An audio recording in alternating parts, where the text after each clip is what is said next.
J'espère que vous allez bien, j'espère que vous vous portez bien. Le discours anti-algérien en France se renforce. Quand je dis le discours anti-algérien, je parle des appels à sanctionner l'Algérie, à toucher aux intérêts de l'Algérie, à s'en prendre à l'Algérie, à établir un rapport de force et un bras de fer avec l'Algérie en tant que pays institution, sans distinguer la population des dirigeants. Et ce discours s'intensifie, se radicalise à mesure que le conflit ou le bras de fer diplomatique et politique entre l'Algérie et la France ne cesse de s'aggraver.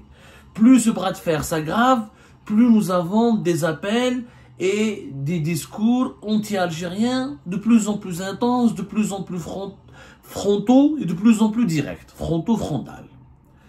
Le dernier en date aujourd'hui même, le 20 février 2025. Une personnalité, peut-être que vous allez me dire, mais elle n'est pas membre du gouvernement français. C'est vrai. Ce n'est pas un ministre. C'est pas un président de parti. Mais c'est le président de l'association des maires de France. Le président de l'association des maires de France. Monsieur David Linard.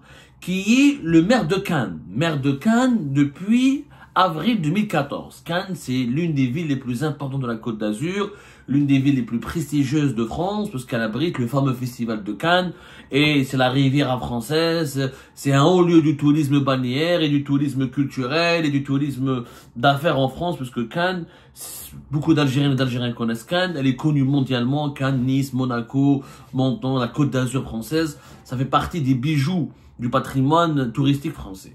David Linard, je vais vous laisser écouter ce qu'il a déclaré aujourd'hui, ce matin, sur CNews, une chaîne de télévision française. Regardez ce qu'il a déclaré exactement, écoutez-le bien, analysons ensemble ses propos. Du dossier de Bouhem Sansal qui doit nous préoccuper, indépendamment du dossier de Bouhem Sansal qui doit nous préoccuper, je suis ravi que vous en parliez, heureusement que vous en parlez parce que trop peu en parlent. Il est évident qu'avec l'Algérie, nous devons être un pays avec qui on aura de toute façon un destin lié, pour des raisons géographiques, historiques, économiques, démographiques. Eh bien, on doit créer un rapport de force. Évidemment. Et on a les outils pour... La France n'est pas démunie. Regardez, pourquoi l'Algérie a autant de consulats en France? On n'a qu'à dire, on fait fermer 1/3 ou 2/3 des consulats. Lorsque ils refusent d'accueillir leurs délinquants de leur nationalité, nous les imposent sur le territoire, mais parallèlement, on soigne les dirigeants algériens. C'est absurde. Mais alors, comment expliquez-vous, David Linard, qu'on réagisse au quart de tour, par exemple, quand le vice-président américain J.D. Vance parle de nous, en l'occurrence de l'Europe, et qu'on se tait, ou en tous les cas qu'on n'entend pas notre voix et la voix de la diplomatie, notamment à travers le ministre des Affaires étrangères Jean-Noël Barrot, qui a montré les muscles par rapport au discours de Munich de J.D. Vance, et il est vrai que sur l'Algérie, on attend de voir. Parce qu'on est sur des postures, parce que je pense qu'il y a des calculs politiciens, parce que je pense que c'est une façon d'estimer que si on est trop dur avec l'Algérie, on va se mettre à dos une opinion publique d'origine maghrébine. Alors que moi, le nombre de personnes que je vois dans ma commune d'origine maghrébine veulent que la France se fasse respecter. Voilà.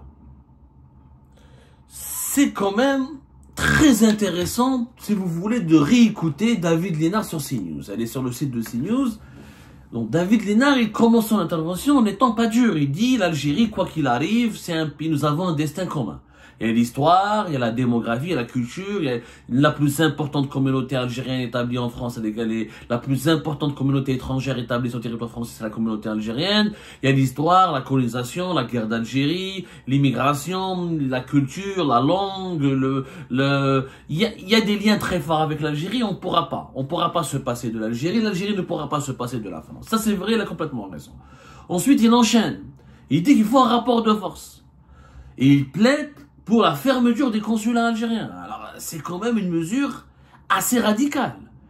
Elle est extrêmement dure, parce qu'elle touche pas aux dirigeants, elle touche à l'ensemble de la communauté algérienne qui vit en France. Il faut savoir effectivement que nous avons 20 consulats en France, depuis 2021-2020. Nous avons 20 consulats, auparavant nous avions 18. C'est le réseau consulaire étranger le plus important, effectivement. On pourrait s'interroger, est-ce que c'est important d'avoir 20 consulats ou pas? La réponse serait, si on veut donner, bien prendre en charge les besoins de la communauté algérienne, ça paraît justifié, puisque nous sommes quand même en plus de 3 millions de personnes, minimum, au bas mot, qui traitent avec ces consulats. On n'a pas des chiffres, des statistiques officielles, mais déjà, on était à l'époque de Bouteflika, avant 2018-2017, on était à 2 millions de personnes qui sont immatriculées auprès des services consulaires. Maintenant, je pense que on est pratiquement à 3 millions de personnes, même les personnes qui ne sont pas immatriculées, mais pour les actes de décès, pour les actes de naissance, pour le renouvellement des passeports, nous sommes une communauté importante. Les Algériens et les Algériennes de France, c'est, en termes si on compte les binationaux, encore une fois, les Français d'origine algérienne, les Algériens établis en France, les Algériens naturalisés français, on est au bas mot dans les 3 millions de personnes. Si on comptabilise tous les Français, tous les ressortissants français, si on rajoute des ressortissants français qui ont des origines, qui ont des contacts indirects, ou qui ont un héritage de l'Algérie, etc., on est à plus de 5 millions de personnes. Donc, 20 consulats, c'est beaucoup, c'est peu, ça dépend de quel point de vue on se place. Ça, c'est un débat technique. Est-ce que ça nous coûte beaucoup d'argent en Algérie? Ça coûte énormément de frais de fonctionnement. Est-ce que c'est efficace pour autant? Je dirais pas vraiment. Beaucoup d'Algériennes et d'Algériens se plaignent des mauvais services des consulats, etc. Mais elles sont utiles. Ces consulats sont utiles. Parce que les Algériens de France, sont aussi nombreux. Il y a plus d'Algériens en France qu'à Oran ou qu'à Constantine. Si on comptabilise si on pèse le poids démographique de la communauté algérienne. Donc, ils ont besoin d'un certain nombre de démarches administratives pour leur quotidien, pour assurer, encore une fois, leurs droits et leurs devoirs sur le territoire français et pour la continuité de leur lien avec l'Algérie. Maintenant, le maire de Cannes n'est qu'un maire, vous allez me dire. Mais l'association des maires, c'est un lobby très important en France. L'association des maires, elle regroupe 34 000 personnes, quand même, mine de rien. Et les maires en France, c'est un pouvoir politique, c'est un lobby important. Le maire en France, il a beaucoup de pouvoir. Être maire en France, c'est quelquefois aussi important qu'être ministre. Être le maire de Paris, de Lyon, de Marseille, des grandes villes françaises, de Bordeaux, c'est des postes politiques. Beaucoup de grandes personnalités politiques françaises ont commencé par être maire. Nicolas Sarkozy était maire à Neuilly-sur-Seine avant de devenir président de la République. Jacques Chirac a été maire à Paris avant de devenir président de la République, etc. Et j'en passe. Donc, le maire en France, il a du pouvoir. Il a de l'influence, il a de la notoriété, et il accède au centre du pouvoir français. Le président des associations des maires, il accède à l'Élysée, il est invité souvent à la présidence française, il est consulté par le pouvoir. Donc, David Linard, c'est un gars de droite, c'est pas l'extrême droite. Mais regardez comment il s'est lui-même énervé. Il commence bien, il est amical à l'égard de l'Algérie. Mais il dit qu'on en a marre, il faut établir un rapport de force. On ne peut plus continuer à supporter les agissements du pouvoir algérien. Ils nous imposent leurs délinquants et nous, on n'a qu'à fermer leur consulat. On veut un rapport de force. Cela signifie quoi? Cela signifie qu'il y a de plus en plus de politiques français qui se radicalisent et qui adoptent un discours anti-algérien et qui pensent qu'il faut aller sanctionner, quitte à sanctionner la population algérienne, mais il faut établir un rapport de force. C'est dangereux.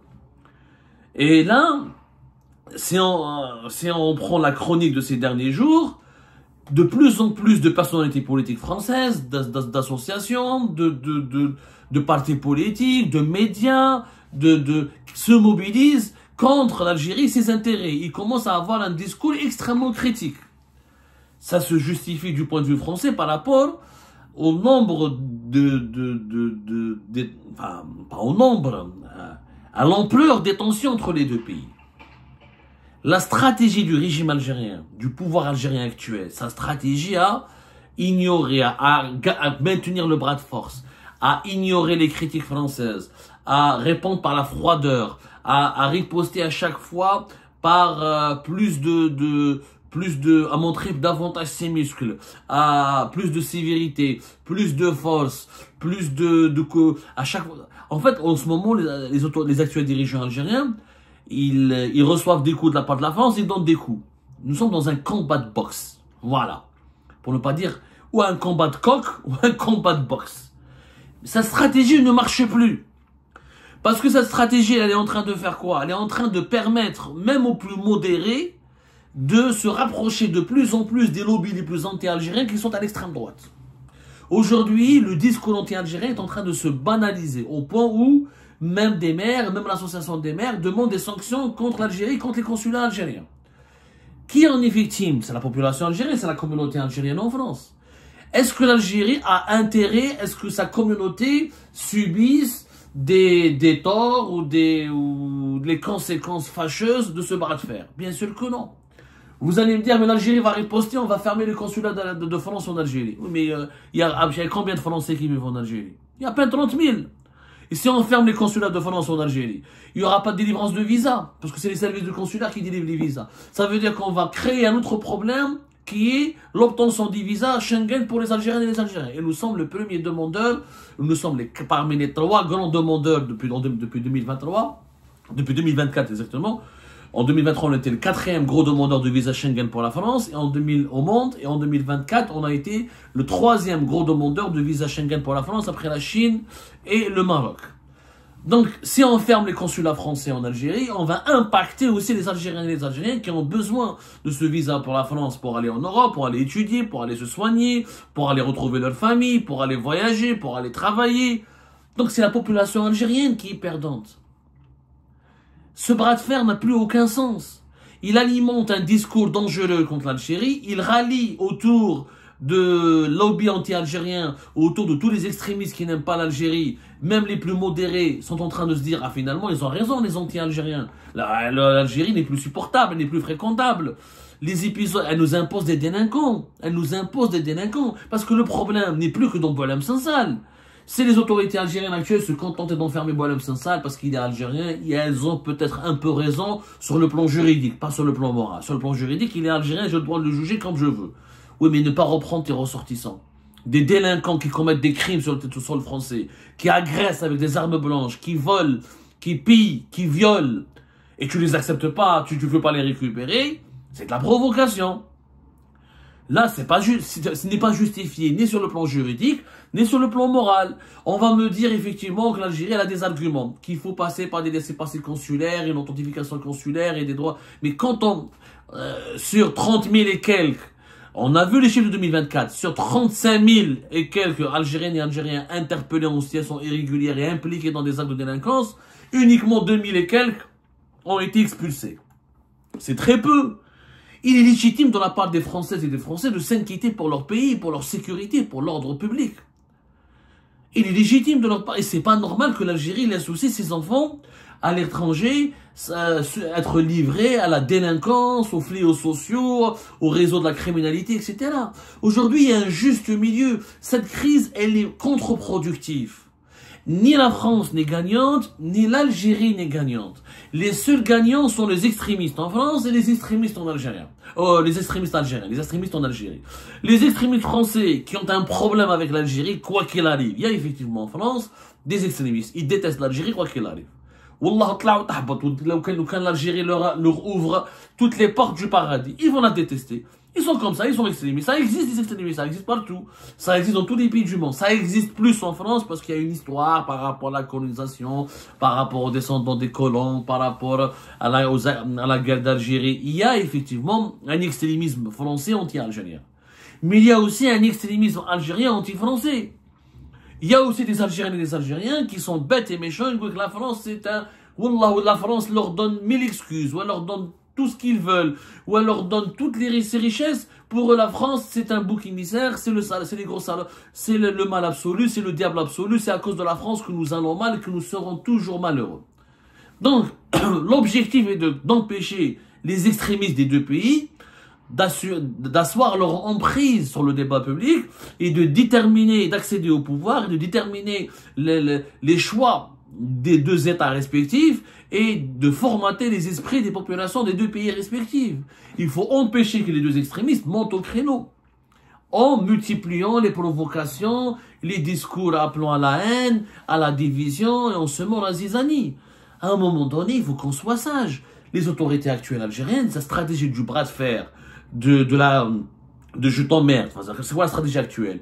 Je t'emmerde, j'ai pas peur de toi, tu expulses un Algérien, je te le renvoie, tu me demandes un laissez-passer consulaire, je te le donne pas, tu veux négocier avec moi, je ne veux pas, tu as décidé de soutenir le Maroc, tu soutiens mon ennemi, donc tu es aussi mon ennemi, je coupe toutes les relations bilatérales et je te laisse gérer tout seul tous les problèmes qui sont liés à ma communauté, à mes ressortissants, au nombre extraordinairement élevé de mes ressortissants sur ton pays. Et débrouille-toi. Ça ne peut pas marcher. Ça ne peut pas marcher. Parce qu'à un moment donné, les problèmes vont s'accumuler Et la France a un pouvoir de nuisance qui est peut-être pas fatal contre les autorités algériennes, mais il est fatal contre les ressortissants algériens. Quand les Algériens, on leur bloque les cartes de séjour, on leur bloque les visas, on les surveille, on fait des enquêtes sur eux, on veut fermer les consulats, on les diabolise, c'est les Algériens qui sont perdants. Or, les Algériens, ils ont beaucoup d'intérêt en France. Il faut arrêter de croire. Il y a des Algériens qui mangent leur pain en France. Il y a des villages entiers en Algérie qui vivent grâce au travail de la diaspora algérienne en France, il faut le dire. Il faut arrêter de diaboliser. Que ce soit en Kabylie, que ce soit à Beskra, que ce soit à Ouessouf, que ce soit à Oran, que ce soit à Marnia, que ce soit à Chlef, que ce soit à Alger. Il y a des familles, il y a des millions d'Algériennes et d'Algériens qui vivent et qui survivent et qui arrivent à satisfaire, à faire face à leurs dépenses quotidiennes grâce aux activités et aux revenus tirés des activités de leurs proches et de leurs enfants qui travaillent en France. Il faut arrêter de mentir. Les Algériens de France, c'est aussi un acteur économique, c'est au moins 2 milliards d'euros par an qui sont transférés à travers tous les canaux. Ce n'est pas quand même rien. Ça fait vivre des familles entières en Algérie, des régions entières en Algérie, que ce soit en Kabylie, même de Kabylie à Ouessouf jusqu'à Marnia. Il y a des villages entiers qui vivent du travail de leurs enfants et de leurs proches en France, grâce aux envois des devises depuis la France. Et en pénalisant les Algériens de France, on pénalise l'Algérie aussi. On pénalise des millions d'Algériennes et d'Algériens. En poussant la France jusqu'à, comment dirais-je, jusqu'à l'extrémité, en exerçant des pressions, en faisant un bras de fer qui va pousser la France jusqu'à ses derniers retranchements. Ce sont les extrémistes qui vont s'imposer et qui vont banaliser les discours et les mesures anti-algériennes. Quand il n'y aura plus de visa, il n'y aura plus de carte de séjour, il n'y aura plus de coopération. Ne me dites pas que l'Algérie n'est pas perdante, elle est aussi perdante. Nous sommes perdants. Donc ce discours anti-algérien, il est dangereux, comme le discours anti-français en Algérie, il est aussi dangereux, parce qu'en Algérie, la France, elle nous est utile, sur le plan économique, sur le plan humain, sur le plan de la liberté de circulation. Il y a une utilité, il y a un pragmatisme, il y a des intérêts importants pour les Algériens et les Algériens en France. Donc il faut sortir de cette dialectique de la haine et de la provocation, et aller vers les négociations. À un moment donné, les autorités algériennes, je parle de l'actuel pouvoir algérien, ne peut pas continuer à ignorer la nécessité de dialoguer, de négocier avec la France. Négocier avec les Français, dis-leur ce que tu veux à la fin.